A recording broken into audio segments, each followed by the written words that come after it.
A graça, a paz e o amor de Deus sejam com todos aqueles que amam a Jesus e guardam os seus mandamentos.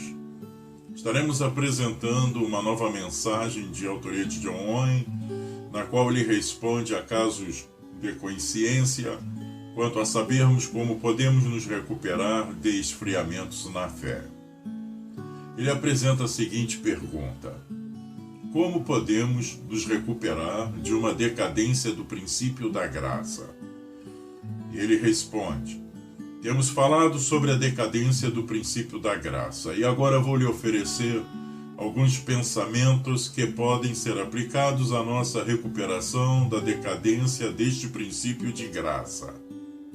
Se quisermos recuperar a vida espiritual, devemos chegar o mais perto possível e respeitar o quanto pudermos a cabeça da vida, nosso Senhor Jesus Cristo, que é a fonte da nossa vida espiritual. Ele é de todas as maneiras a nossa vida.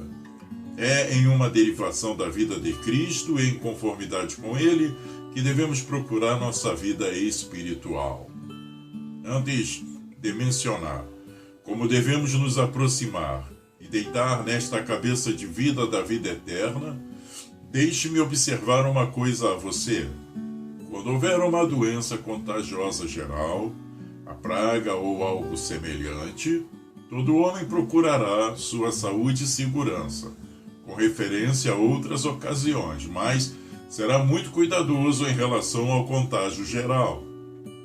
Agora, se abandonar esta fonte da vida, seja a praga da época e a praga do lugar em que vivemos e a praga dos cristãos, devemos ter muito cuidado para que esse contágio geral não deva chegar até nós de um modo ou de outro. É evidente para mim que tenho alguma vantagem em considerar as coisas, tanto quanto os homens comuns, que é a apostasia amaldiçoada que se espalha sobre esta nação e cujos frutos estão em toda impiedade e impureza, consiste em uma apostasia e abandono da pessoa de Jesus Cristo. Alguns escrevem sobre o pouco uso que a pessoa de Cristo tem na religião. Nenhum deles declara a doutrina verdadeira do Evangelho para nós. Considere a pregação e o discurso dos homens. Você tem muita pregação e discurso sobre virtude e vício.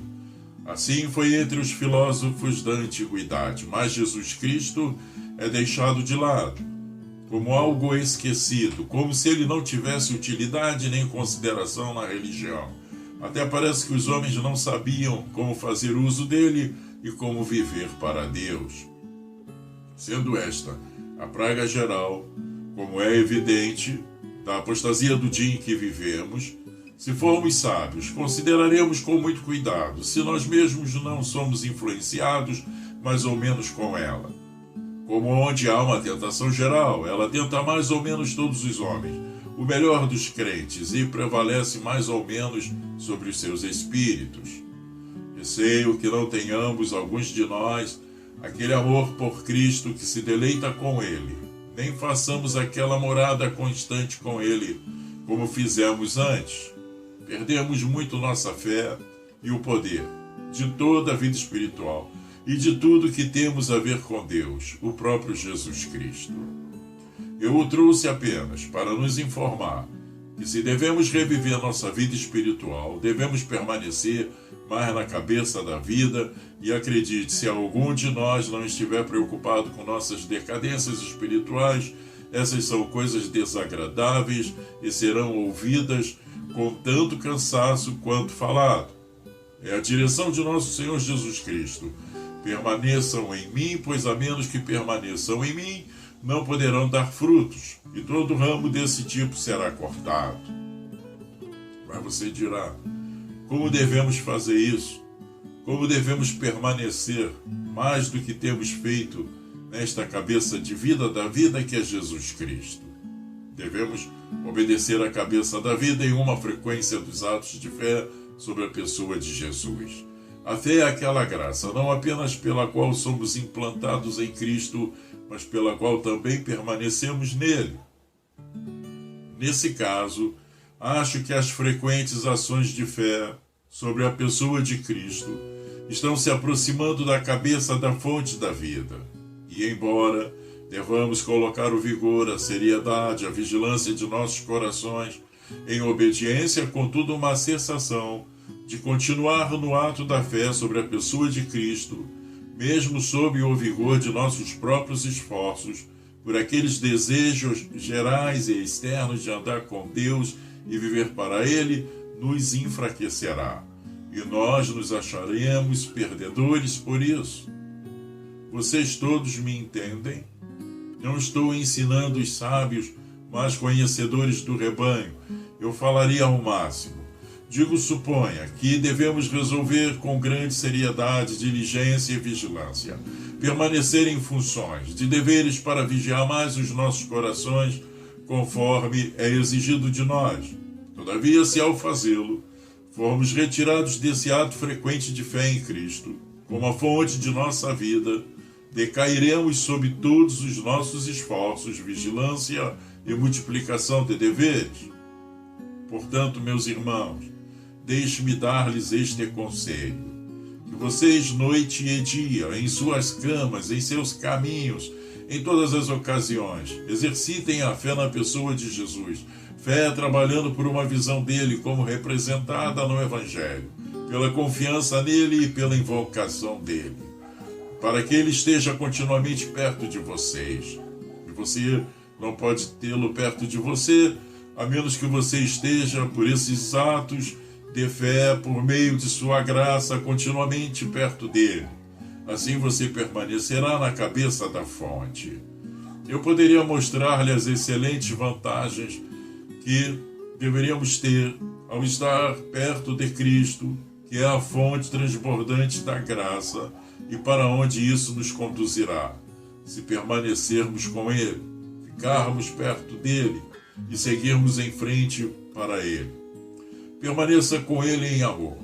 Ó, as afetuosas afeições por Cristo, que alguns de vocês podem testemunhar a respeito de si mesmos, que seus corações se encheram com Cristo, se encheram dele de tal maneira que estiveram sob o chamado dele para crer nele. É uma maneira maravilhosa de permanecer com Cristo, de permanecer com Ele, pelo amor que se chama apegar-se a Deus e a Cristo. Isto é o afeto da adesão e dá uma sensação de união. Como então devemos fazer com que nossos corações permaneçam com Cristo pelo amor? Esse é um assunto que, se eu pregasse quantas coisas atualmente se ofereceriam a nós, pela excelência da sua pessoa, pela excelência de seu amor, por nossa necessidade dele, pelas vantagens e benefícios que temos por ele e sua bondade para conosco. Todas estas coisas e muito mais se apresentariam rapidamente a nós. Mas vou citar apenas uma coisa, e antes o nome, porque a ouvi mencionada em oração desde que cheguei a este lugar. Trabalhem para que seus corações se encham de amor a Jesus Cristo, pois nele há uma representação de todas as excelências divinas. Este foi o glorioso projeto de Deus, não deve ser separado de seu desígnio de se glorificar na obra da redenção, porque uma grande parte do glorioso projeto de Deus, na encarnação de Cristo, estava nele para representar-se a nós, que é a imagem do Deus invisível, a expressa imagem da sua pessoa. Agora, se você considerar apenas Cristo quando Deus lhe for gloriosamente representado nele, você o encontrará o objeto mais apropriado para o amor divino, para aquele amor que o Espírito Santo produz em seus corações, para aquele amor que nele tem doçura, complacência e satisfação. Então, lembremos que exercitamos nossa mente para considerar Cristo como todas as propriedades encantadoras da natureza divina e os conselhos de sua vontade, como amor e graça, são manifestados por Cristo. Se quisermos permanecer na cabeça da vida, devemos permanecer nessas coisas e que o amor seja excitado por Cristo sob essa consideração especial, como aquele que representa o objeto supremo do seu amor, o próprio Deus em todas as propriedades gloriosas de sua natureza. Adicione meditação aqui. Estude mais a Cristo e todas as coisas de Cristo. Deleite-se mais com a audição e a pregação de Cristo. Ele é nosso melhor amigo. Não permita que as dificuldades do mistério de sua pessoa e graça fiquem impedidos. Há coisas maravilhosas dos conselhos do céu e da glória do Santo Deus na pessoa de Jesus, como a cabeça da igreja. Se você for encontrado indagando sobre eles, um tesouro insondável da sabedoria divina, graça e amor é depositado em Cristo. Portanto, medite mais neles. Deixe-me assegurar-lhe que este será o melhor expediente para a recuperação de nossa vida espiritual.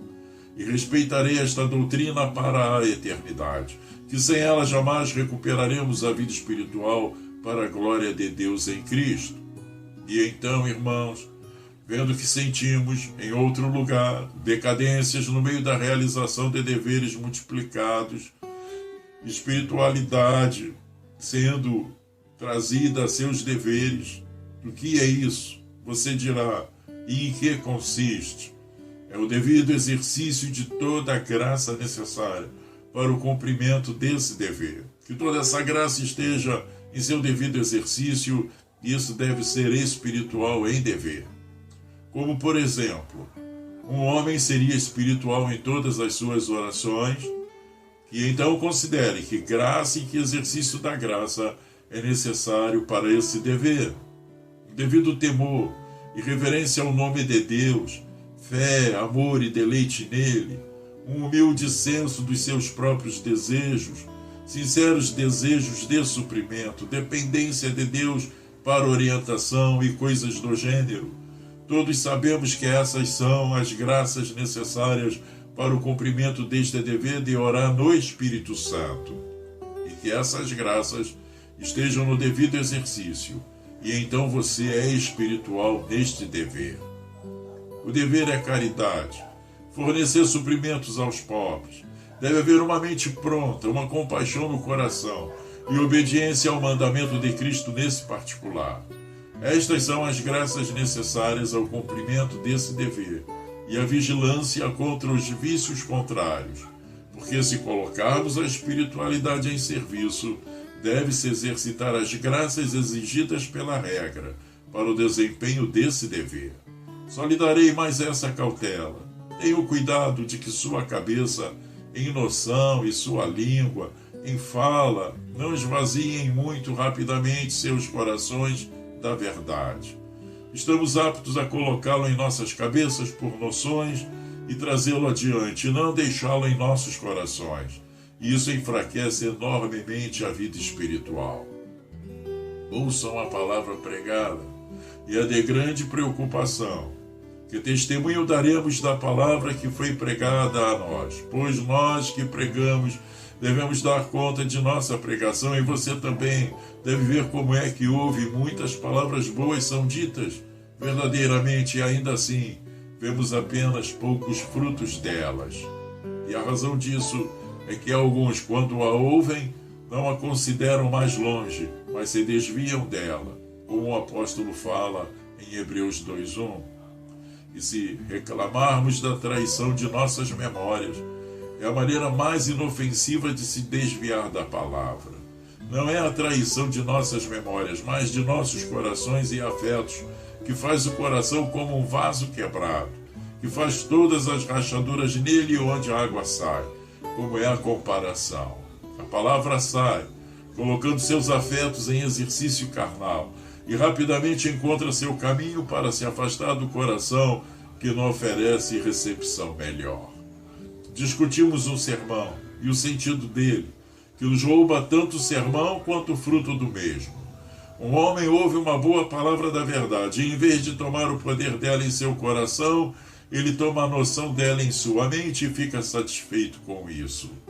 Mas este não é o caminho para prosperar. Deus conceda que nunca possamos pregar a você nada além do que podemos trabalhar para ter uma experiência do poder disso em nossos próprios corações e para nos beneficiarmos da palavra com a qual planejamos lucrar com os outros. E oro para que Deus conceda que você também tenha algum lucro com a palavra que lhe foi dispensada, que ela escorregue não através de afetos carnais e não seja atraída através de noções e conversas com uma irresponsabilidade de valorizá-la em seus corações. Devemos diligentemente cuidar dessas coisas se quisermos recuperar nossas perdas espirituais, das quais estamos reclamando, e não sem justa causa. Que Deus aplique esta palavra aos nossos corações. Amém.